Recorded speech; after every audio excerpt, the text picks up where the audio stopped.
মাগুরার বাগানে থোকায় থোকায় ঝুলছে আগাম জাতের হাজেরাপুরি লিচু।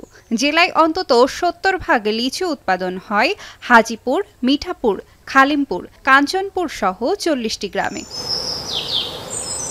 আগাম লিচু পরিপক্ক হওয়ায় সেগুলো পাড়তে ব্যস্ত সময় পার করছেন চাষিরা। এবার কোনো প্রাকৃতিক দুর্যোগ না হওয়ায় ভালো দাম পাচ্ছেন তারা। জেলার প্রায় ২৫,০০০ মানুষের জীবিকা নির্ভর করে এই লিচু চাষের ওপর। লিচু ঝরে পড়ে নেই, ঝড়ে ক্ষতি হয়নি এবং এবং আমরা লিচু অনেক পরিমাণে বিক্রি করতে পারছি, লাভবান হতে পারছি। এবার লিচুতে আমরা মোটামুটি ভালোই ফলন পাইছি এবং দামও খুব ভালো। লিচুর ক্ষেতে কাজ করি, আমরা এই টাকা দিয়ে সংসার চালাই। মাগুরায় লিচু কিনতে জেলার বিভিন্ন প্রান্ত থেকে আসছেন ব্যবসায়ীরা। জেলার ইছাখাদায় প্রতিদিন বসছে লিচুর বাজার, যেখানে বেচা কেনা হয় কোটি টাকার উপরে।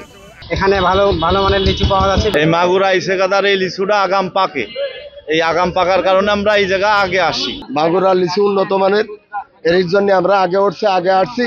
চলতি বছর উচ্চ ফলনশীল মাগুরার হাজেরাপুরি লিচুকে দেয়া হয়েছে জিআই স্বীকৃতি।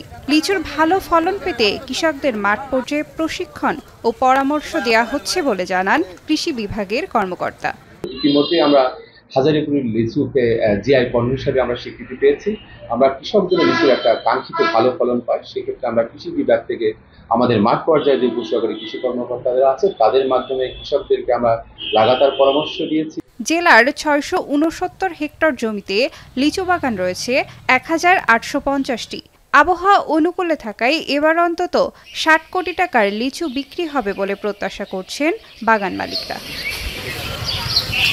এখন মাগুরা।